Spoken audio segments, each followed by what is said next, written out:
Hello, everyone, and welcome back to Conversations with Tyler.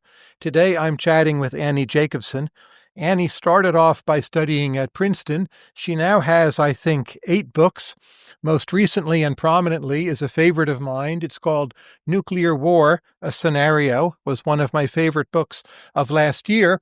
The book is also being turned into a screenplay and will be directed by the Dune director, Denis Villeneuve. Annie also has co-written 3 episodes of Tom Clancy's Jack Ryan TV series for Amazon Studios. Annie, welcome. Thank you so much for having me. Now, your last book, of course, it focuses on nuclear weapons and nuclear war. Would it actually help if we were more afraid of nuclear weapons and thinking about them more often? Or does that just not help at all? I think it certainly helps, and you probably gathered that from reading my book. I mean, what I wanted to do, sometimes people say, why did you write such a terrifying book? And the answer is very simple. I wanted to demonstrate in appalling detail just how horrific nuclear war would be, as a way, perhaps, for people to have precisely the kind of conversation that you and I are having. But say when I was a kid, people thought about nuclear weapons much more. It seemed more dangerous. It actually seemed more thinkable then. If we're just obsessed with nuclear weapons and nuclear war, can't that raise the risks by making it psychologically more salient? I would say certainly not. I mean, and also, what we perceive and what we think about is not necessarily what happens. I doubt many people imagined a pandemic was going to show up and shut down the whole world as it did. So I do think it's valuable to think about things, not in any kind of hypochondriacal way, if that is an exact word, but more about people asking, why is it that I focus on subject A rather than subject B? And maybe even one more degree of that is like, what do I want to think about and what is important to me?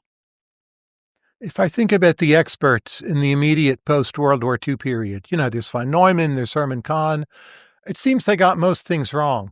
So maybe they thought there'd be another world war, a nuclear war quite soon, or they might have favored a first strike on the Soviet Union. We almost did a first strike against China.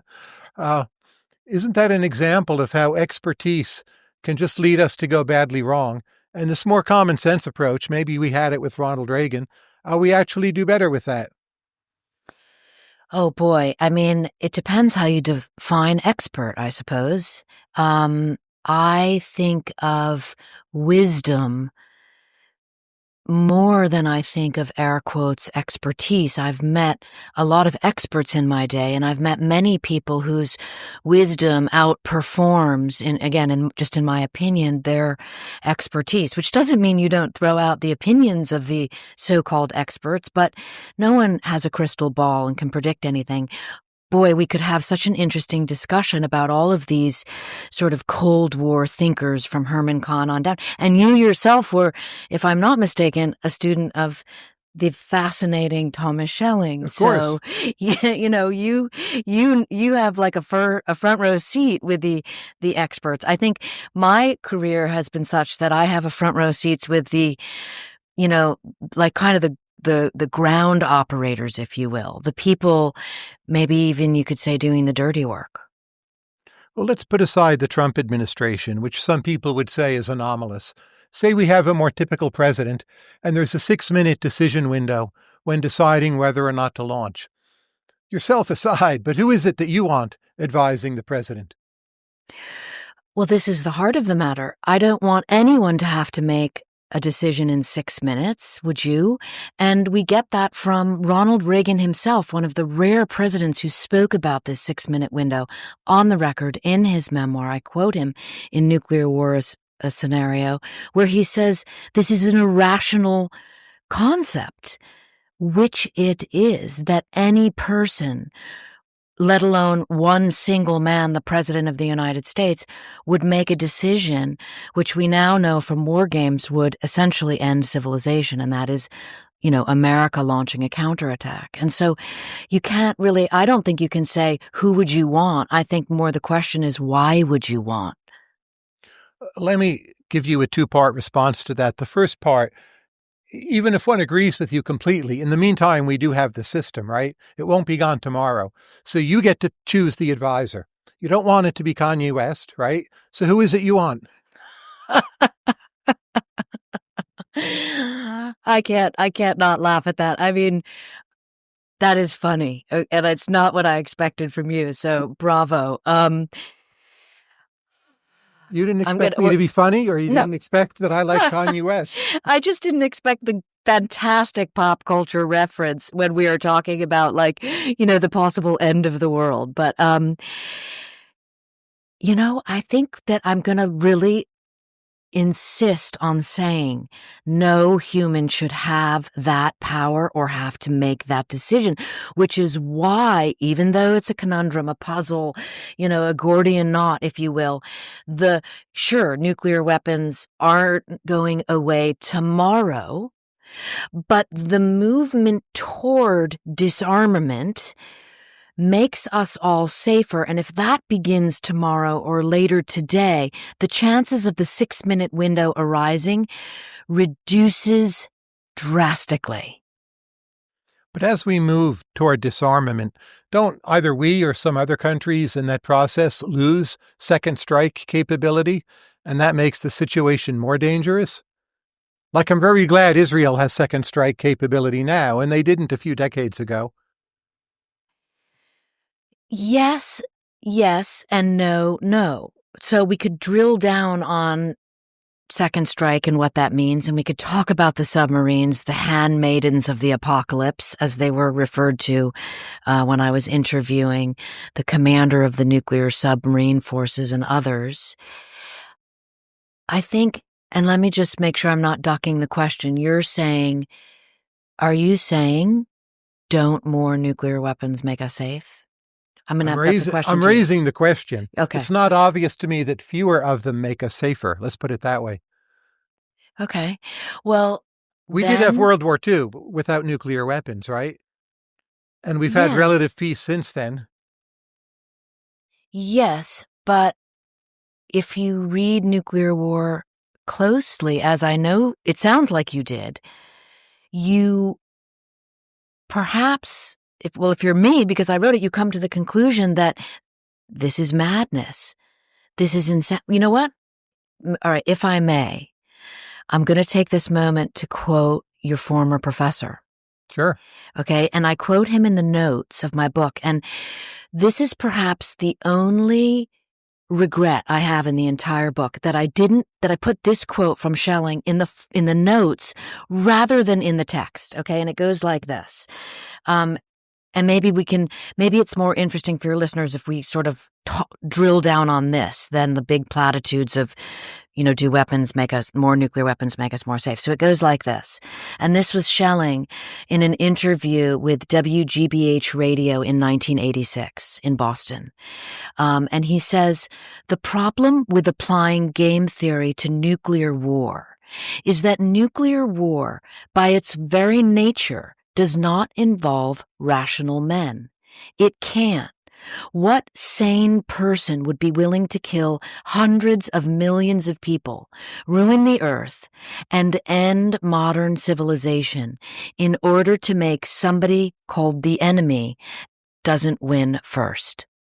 But Schelling did favor nuclear weapons. That was his dark sense of humor, I would say.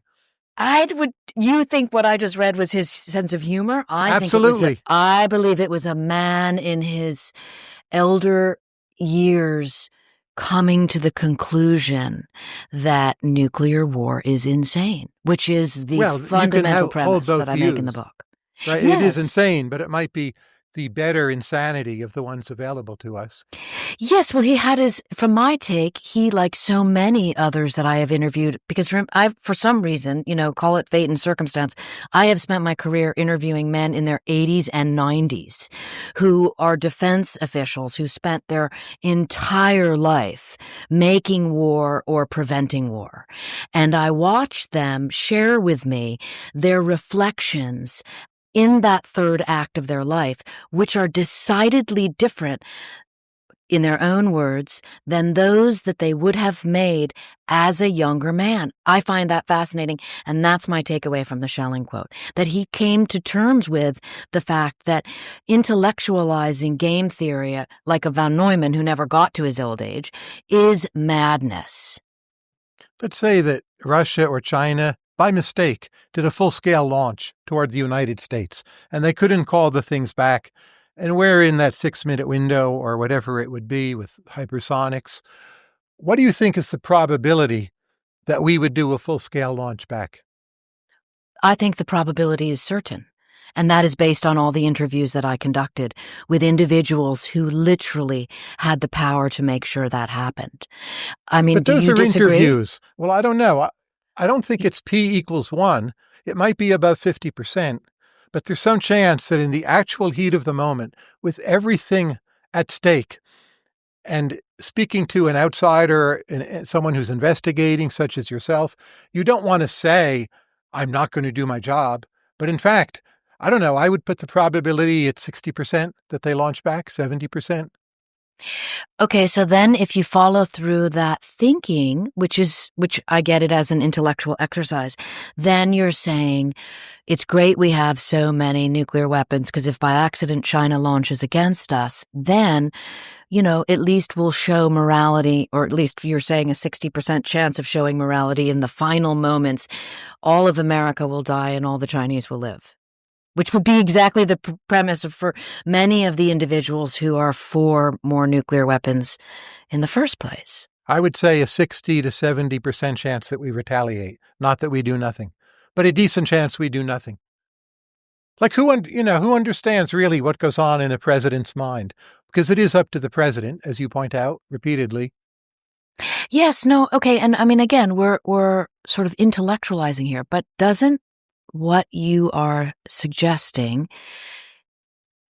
really underscore this idea that all nuclear weapons that this is madness to even have these arsenals that are capable of such things?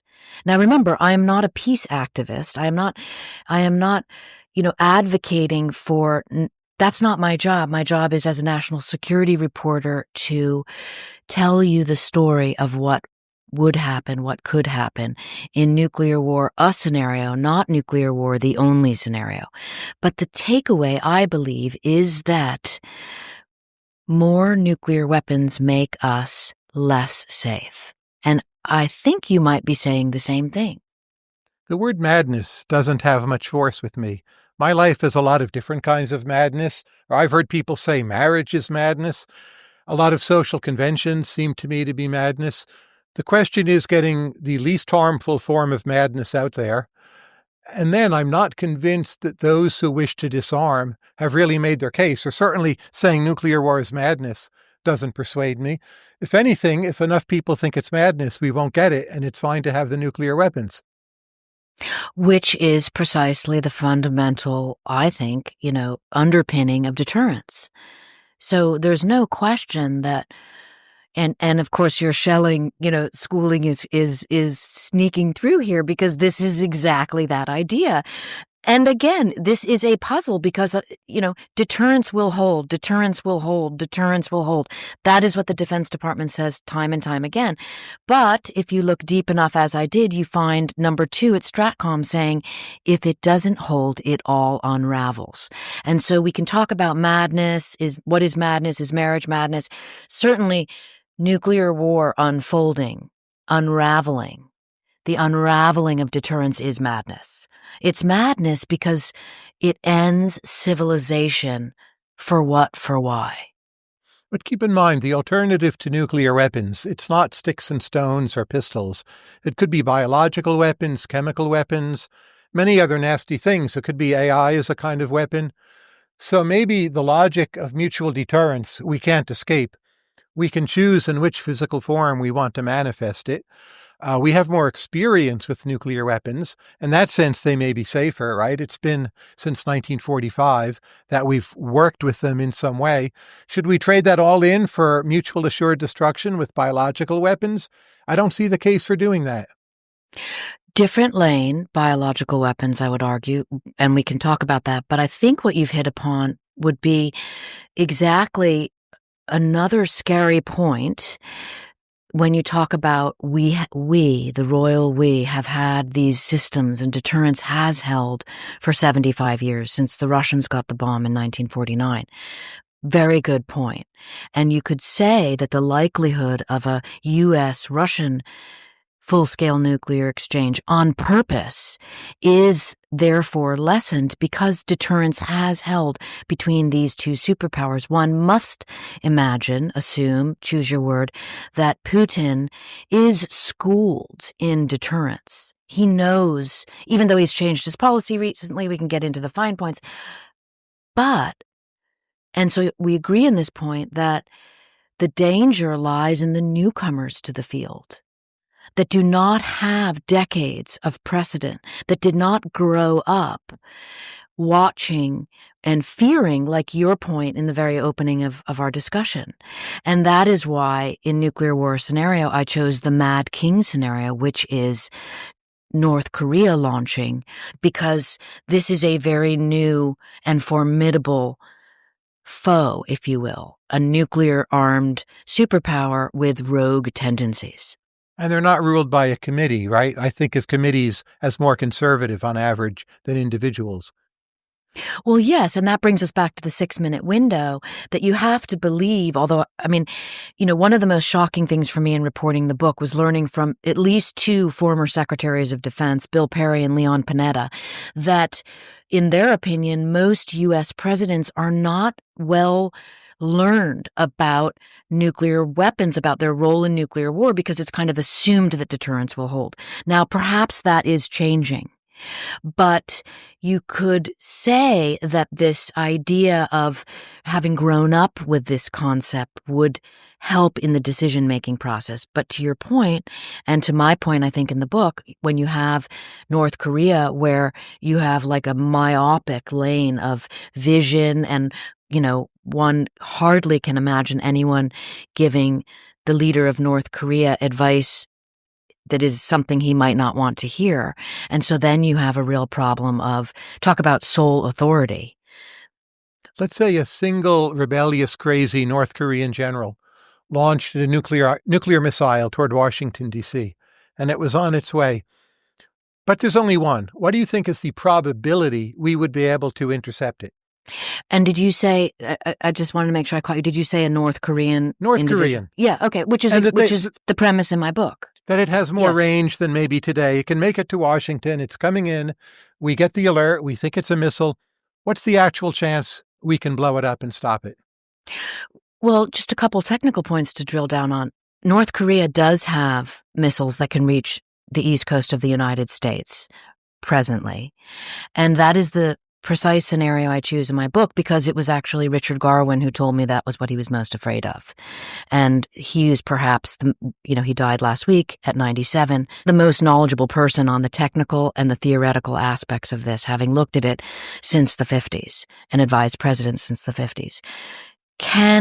So now you're asking about, can our interceptor program shoot down that incoming one single missile? And that is a problem that the Missile Defense Agency faces, and I write about it specifically. And my answer would be no, right? So there is technically a 50% chance of one interceptor missile on the U.S. side being able to shoot down one incoming ICBM. But you have to remember those statistics are from a curated test. It's a test that, just for listeners, which is like Vandenberg Air Force Base says, oh, we're doing, whispers to the powers that be that they're doing a test, and they know it's coming. And 50% of the time, less than 50% of the time, actually. But you can't have all your probabilities at 1 or 0. Like, what's your probability? I'd say 20%. But what's your number? I think you mean what is my mathematical equation for what? Yeah, the betting odds. We are indifferent between taking the bet or not. Well, I'll say 20% that we nail it. To my eye, it's either all or nothing. And again, I'm not a mathematician. I'm an author and a journalist, but it's all or nothing. And in the scenario I write, it's nothing. We do not hit it with 4 missiles. I ran that by several former NORAD commanders. And they did not say, Annie, not true. So their odds are, unfortunately, even for with the look, shoot, look technology that we have on our interceptor systems, would not be capable of shooting down a warhead. Let's give listeners some specs just so that they can understand. This is not just, that you can visualize this, because that's what helped me. The warhead coming in is traveling at about 14,000 miles an hour, 500 to 700 miles above the Earth. And the interceptor is trying to shoot it down with essentially like a giant bowling ball at 20,000 miles an hour, 500 to 700 miles above the Earth. So the technology involved is exquisite, and it fails time and time again. And that, to me, the poetics of that are more important than, to try and use a defense that we should have more because that leads to, well, let's just have, as many interceptor missiles as the other guys have nuclear weapons. Then you're talking about bankrupting the United States. But Israel has done a great job. They don't stop literally everything, but it's quite impressive. I know it's a smaller country, but it can be done along some margins, right? Absolutely not. Wrong science. The Iron Dome you're referring to shoots down short range and some medium range, including ballistic missiles. They come from either land-based systems, like the THAAD system, or they come from sea ships, the Aegis system. But they cannot shoot down ICBMs, intercontinental ballistic missiles, traveling, as I just mentioned, 500 miles above the Earth's surface. That is an extraordinary distinction, and people incorrectly mix them because it sounds great and it's quite fantasy hopeful to think, wow, I can just build a system, an Iron Dome or a Golden Dome over the United States over my head, and I will be free from nuclear attack. Now, because I have brought the Golden Dome up, I also must say, having interviewed Charles Towns, for example, who was the Nobel laureate who invented the laser, and spoke to him a decade ago about whether or not a kind of Iron Dome type system could work. And he said unequivocally no. Now we are in a different field of technology that is above my access because I don't have a top secret clearance. And when you're talking about CubeSats and you're talking about space-based interception, none of us that are not inside that Golden Dome, rubric of that's happening right now know what's happening. So we don't know about the future, but the past tells us that the Iron Dome is a different situation. But surely if we spent 5% of GDP, we could come up with something. It wouldn't be perfect, but it could protect Washington and New York, right? If nuclear war is so unthinkable, so crazy, so destructive, so possible, then we ought to spend that 5% of GDP. I mean, you are welcome. Listen, it's a land of ideas here. It is a land of ideas, and if that is yours... But it's not my idea. It's a question, right? Like, you're the one saying it's so terrible and it's, not so impossible. So you ought to be the one charging ahead with this idea.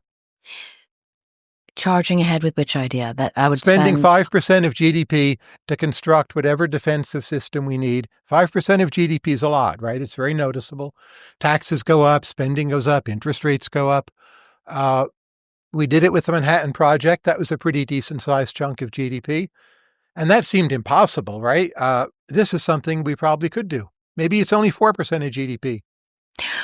Well, I mean, seeing as I'm not an advisor on the Defense Science Board, I would no sooner suggest or even put my brain to think about such things, because fundamentally that is not what the solution is. I would see the only solution I have seen in any of this, if I may, shall I tell you a short story? Sure. Reagan, a nuclear hawk, takes office and absolutely believes that more nuclear weapons make us more safe. And not only that, comes up with the original idea of space-based defense, kind of like what you had alluded to with the 5% GDP. This is back in the 80s. And this is his position. And then one night, ABC television releases a movie called The Day After, and Reagan decides to watch it. His chief of staff says, "Sir, don't watch it," but he does anyways. And he writes in his White House journal that he became greatly depressed. His word, depressed. And as a result, he reached out to the then arch enemy, the USSR. He reached out to Gorbachev. That led to Reykjavik. And the two of them together took the world from the dangerous precipice of 70,000 nuclear warheads in 1986, 70,000, you heard me correctly, to the approximately 12,300 that we have today. And that is because disarmament, and that is because of communication.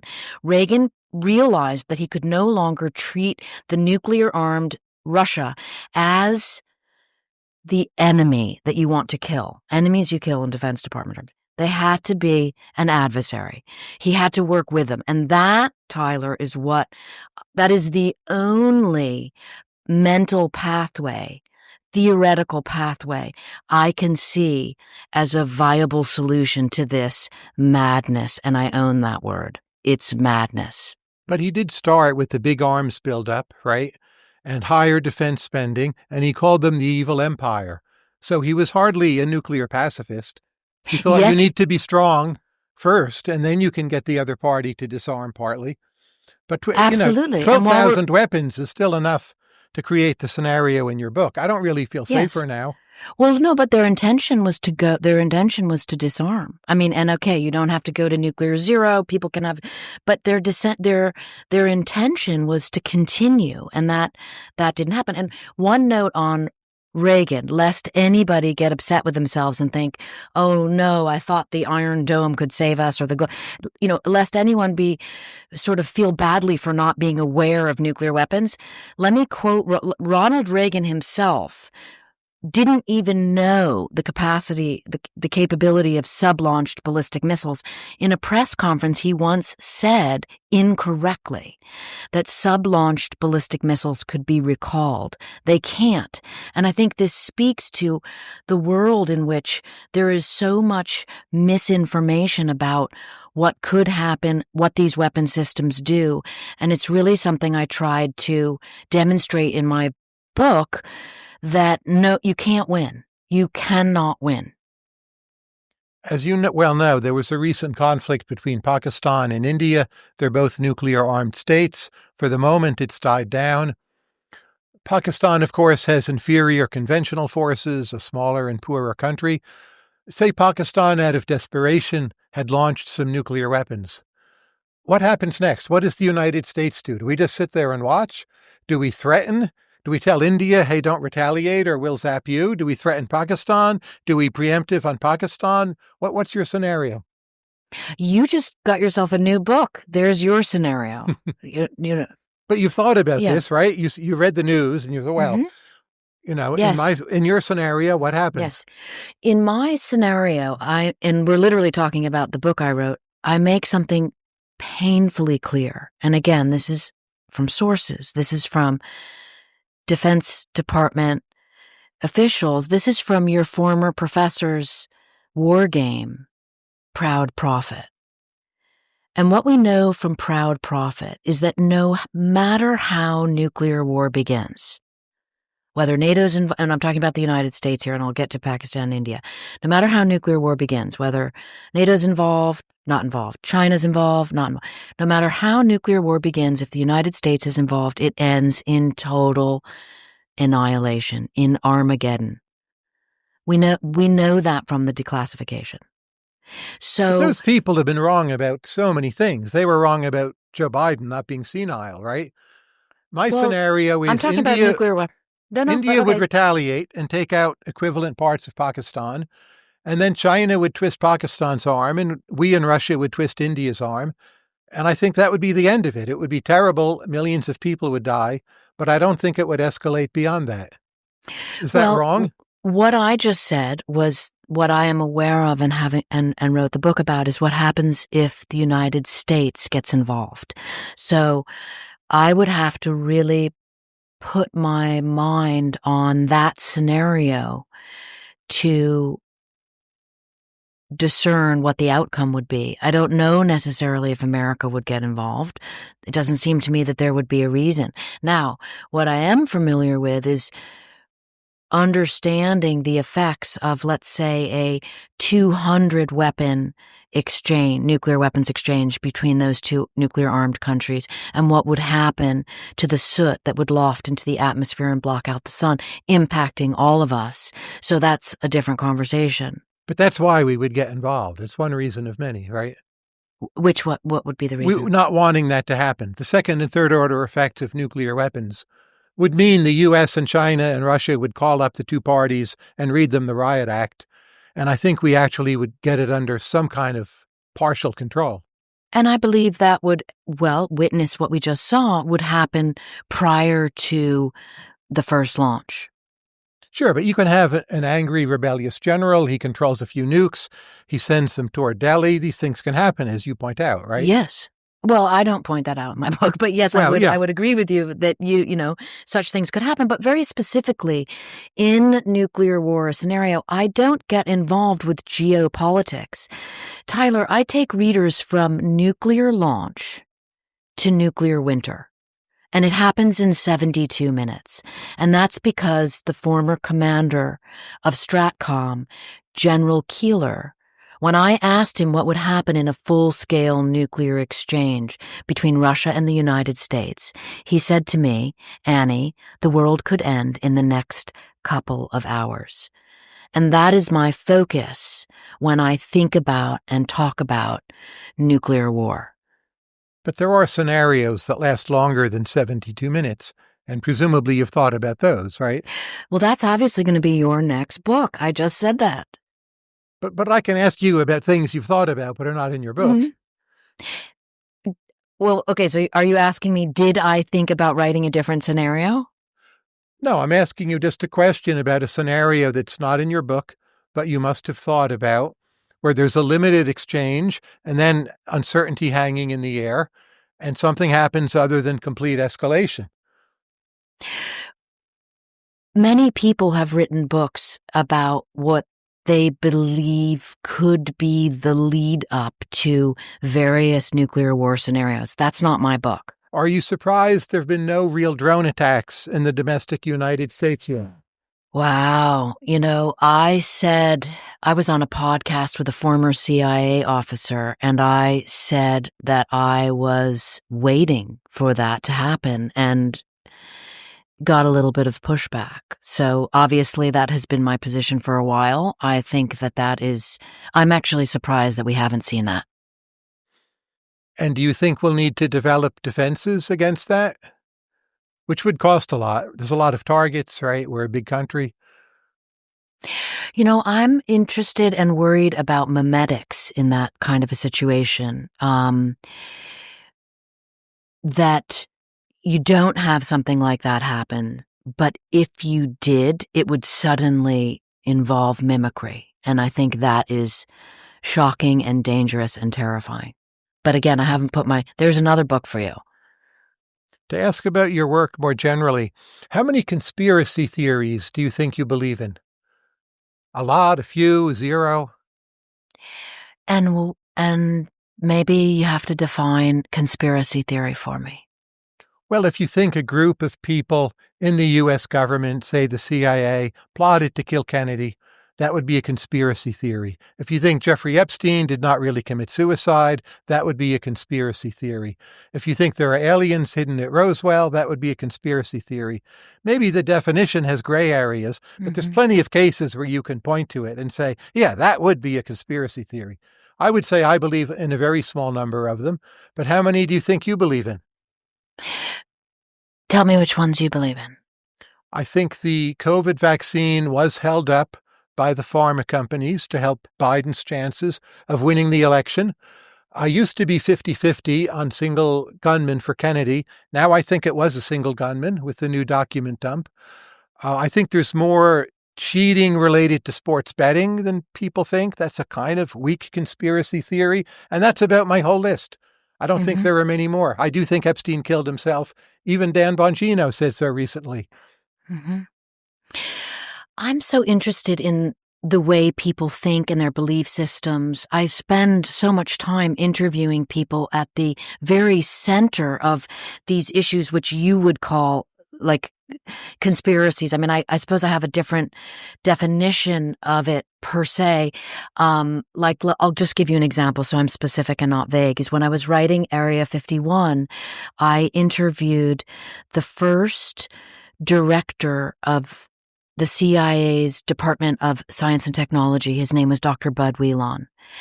And he had his finger on everything that you might call a conspiracy, meaning, he was in the basement with Dulles. He was one of the 5 people that was brought down there after JFK was killed. Dr. Wheelon was the originator of the Corona satellite program. Science and technology was just coming online at CIA in the 60s when he was there. He was also the mayor of Area 51, by his own definition. And so I report on, actual stories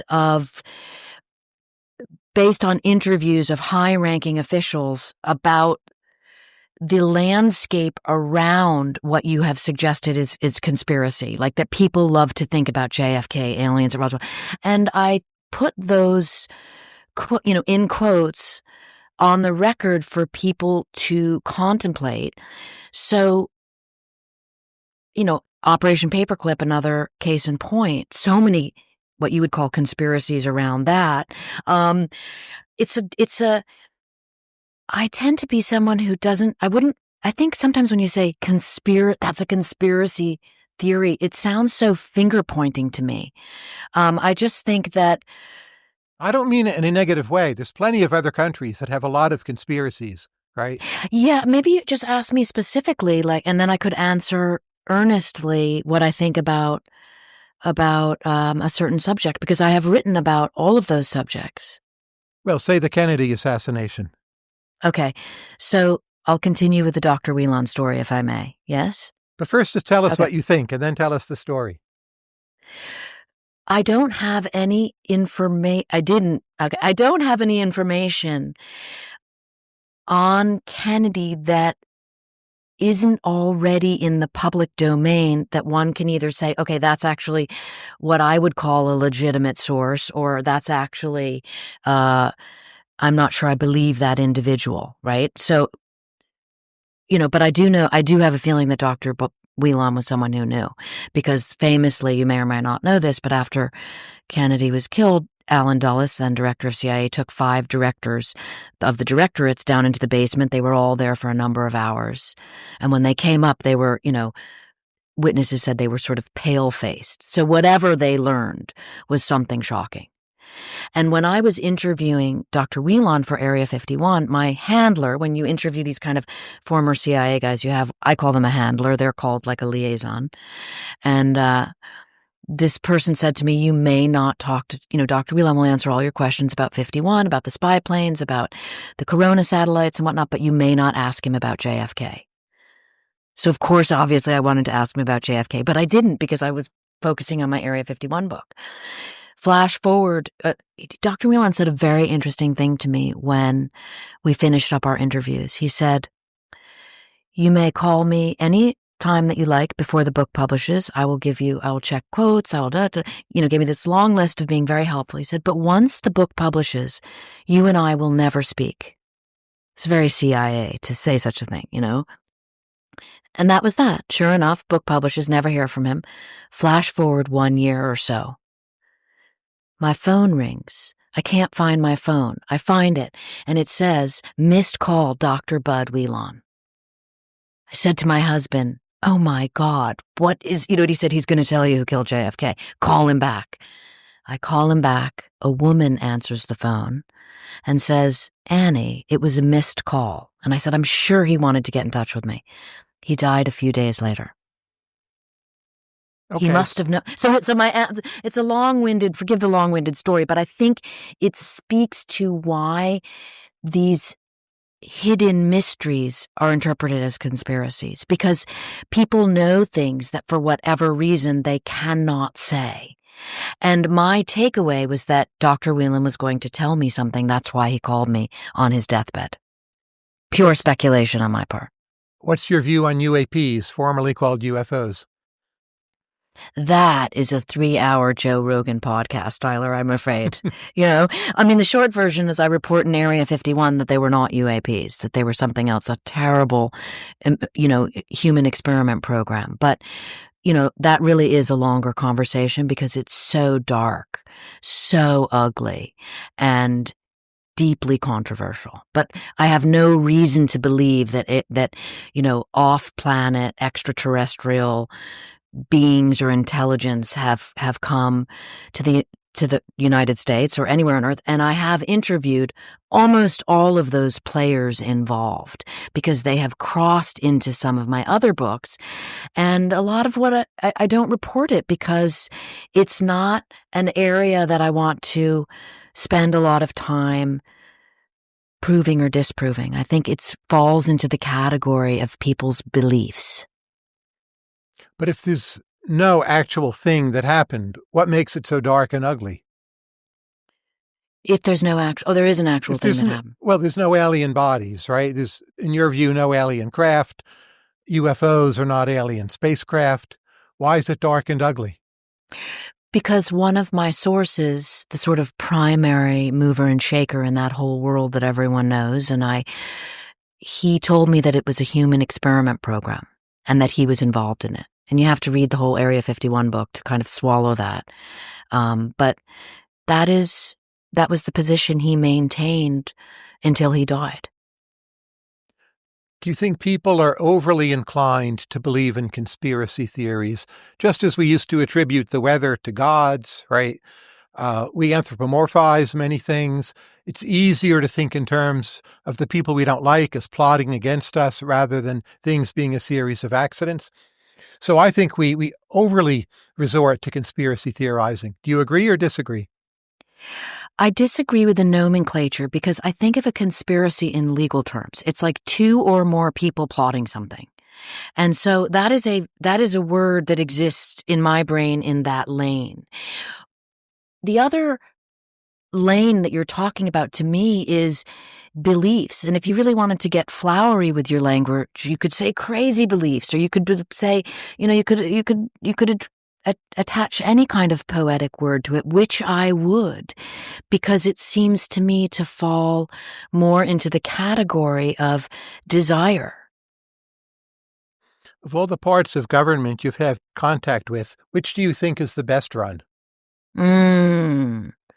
Wow, that's a good question. Well, as you know, from all of my books, I report on the Pentagon, so the military and the intelligence community. And many people do not realize that there are 17 or 18 intelligence agencies in the United States of America. The CIA is just one of them. I've written about a number of them. Most, some of them, like NRO, for example, are extraordinarily classified. So I can't, what's the best run? They're run differently. I mean, the mindset of the Pentagon is fascinating to me in terms of order and systematic control.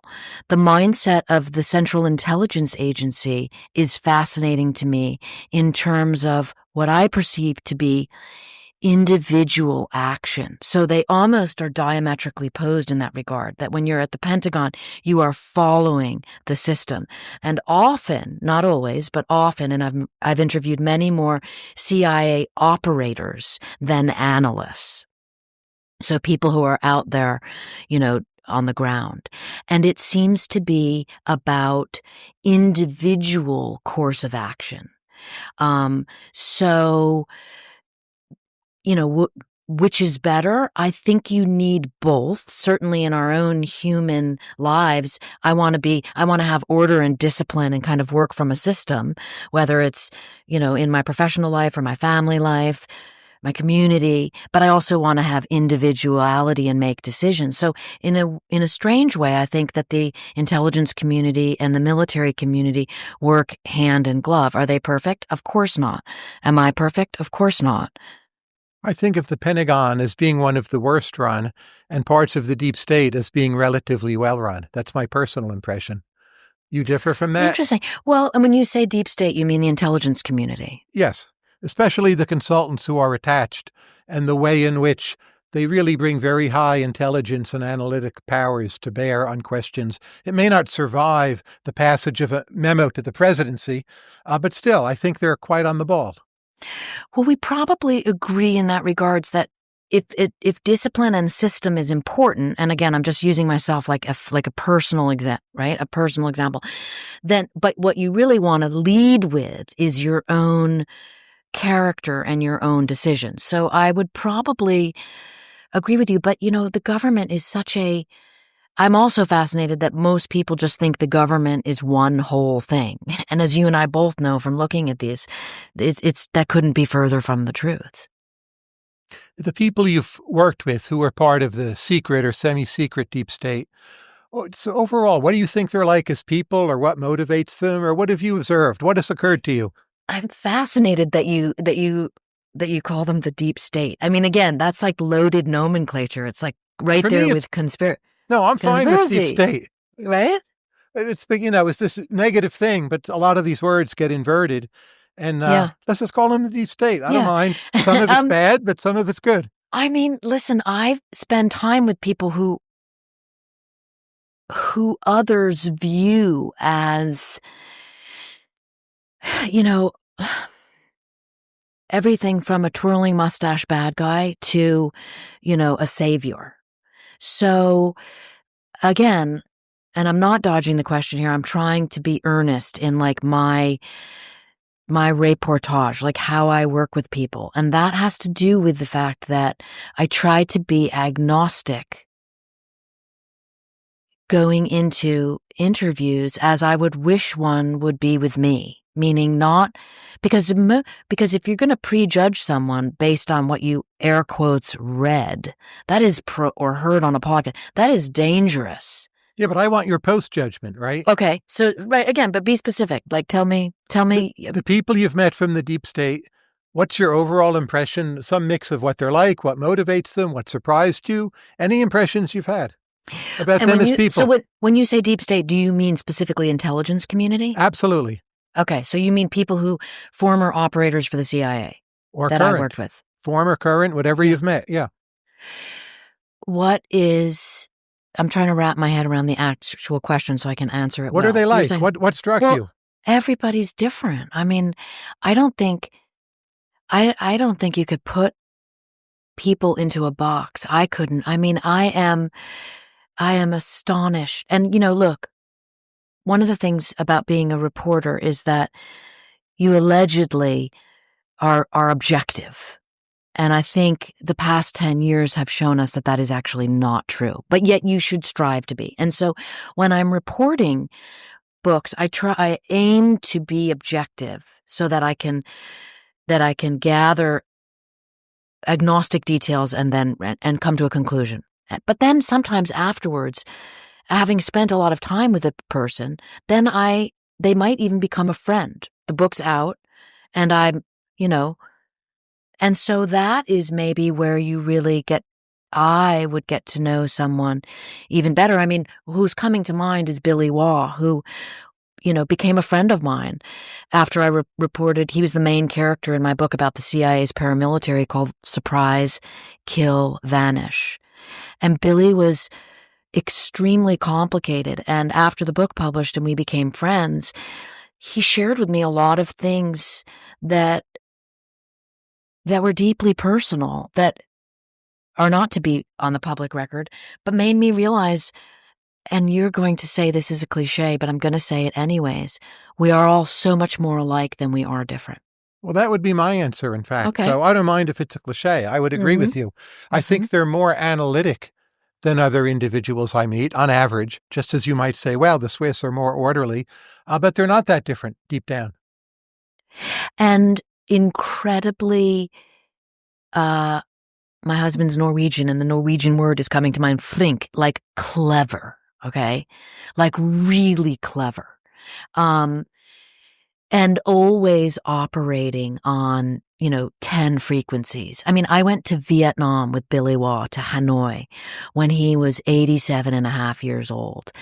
And I'm telling you, the things that we could do a 3-hour podcast and some of the things that occurred that made me say, how does an 87-year-old, how is he firing on so many circuits all at once? But he was, because he was trained that way, and he was always used to having someone on his tail trying to kill him.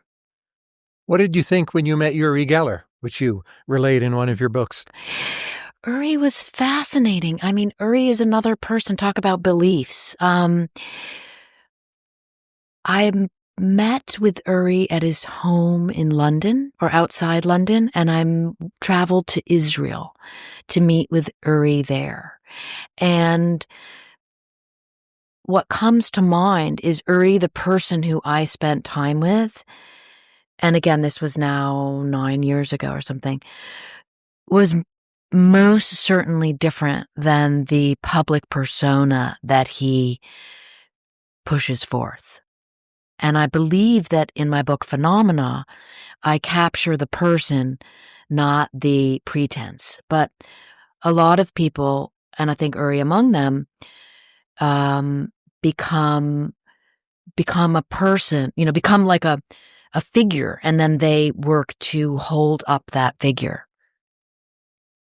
If ESP is true or can work, why isn't it relatively easy to show that in the laboratory?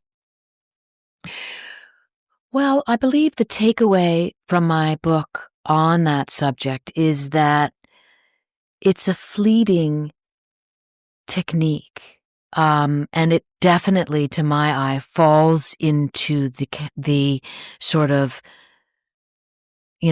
basket of belief. I saw things, as I report, that were inexplicable. You couldn't really explain them by logic or science, but you can't repeat that behavior. And so it's not science. And so I don't think you can, air quotes, use it. And I think that's what the CIA spent a long time trying to prove. And I think the Defense Department made the mistake of believing that perhaps you could use it. To what extent do government bodies still use self-proclaimed psychics? Currently? Currently, yeah. Oh, I don't know. But I'm almost certain that program is still continuing. And you see on TV shows, local sheriffs, a young girl disappears, they bring in a psychic. Does that happen in real life, or it's only on TV? I think we all know examples of that happening in real life, which is why the polls, now, although now we know you can't even trust polls anymore, but, many polls suggest that an extraordinary majority of Americans believe in psychic functioning. It's why they will, on occasion, air quotes, go see a psychic, or because everybody has a story of so-and-so said this and then it happened.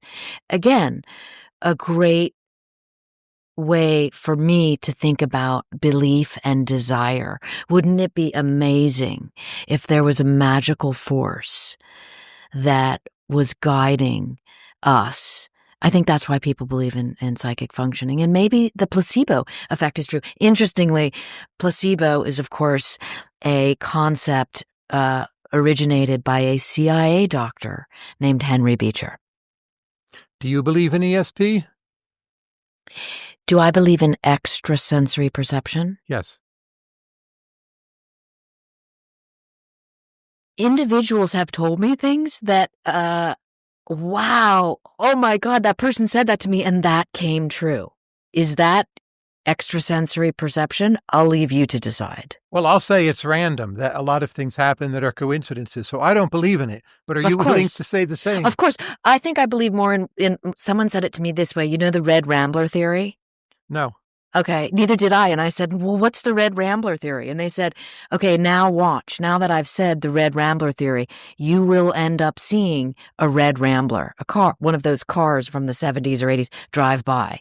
So that is that idea that, like you just shared, that once something is in your consciousness, the chances of you seeing it are much greater. Is that ESP? It's the Red Rambler theory. I would say confirmation bias, but I don't believe in ESP, do I? Mm-hmm. What is it you read, say, in science fiction or detective novels or genre fiction that has influenced you? I love reading. And I was doing an interview recently and in Europe, and someone asked me, or rather stated, that my book, Nuclear War: A Scenario, was clearly influenced by John Hershey's Hiroshima and Cormac McCarthy's The Road. And I thought, what? Absolutely. Both of those books I have read more than once, each of those books. And so I think I'm the kind of author and reporter that just reads, and then things quibble up in your subconscious and become manifest. And what is it in your formative years do you think led you to take interest in the topics you've written books about? When I was a young girl? Well, teenager, young woman, whatever it was. Yes. That is a mystery to me. We'll have to leave that to the psychics, really and truly, because I don't have a military family. My training was not in war. I would most definitely say it was kind of fate and circumstance. I really believe in that, just like, what's the expression? Maybe it's Bob Dylan, ride the horse in the direction it's moving.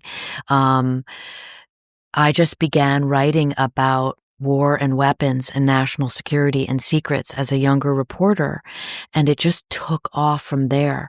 These subjects are absolutely life and death dramatic, and they make me feel like I want to keep writing. What's your favorite novel? God, what's your favorite novel? Moby Dick or Bleak House, if I had to say. Yeah. I'm not going to say one. Favorite movie? Gladiator. Best movie about nuclear war? Hopefully Denis Villeneuve's Nuclear War: A Scenario, forthcoming. Any idea when it's coming out? I don't know. These things are they're like the CIA. They're secret and hidden. That's right. I like the old, not well-known movie Miracle Mile, which is about a pending nuclear holocaust and a couple in L.A. that fall in love with each other. Wow, I don't know that one. Miracle Mile? It's from, I think, the late 1980s. It's a fun movie. Great recommendation. Thank you. Last question. What will you do next? I have a new book due on August 1. Are you allowed to tell us what it is? No, that I take a page out of the CIA's playbook, secret until revealed. So it's not on Amazon yet? No, it's not. It's my manuscript is due August 1. Oh, I see. So it's not coming out August 1, but it's more or less, it's close to finished then. Yeah. And, it is, shall we say, same cookie sheet. Great. Awesome. Annie Jacobsen, it's been a real pleasure chatting. Thank you very much. Thank you so much.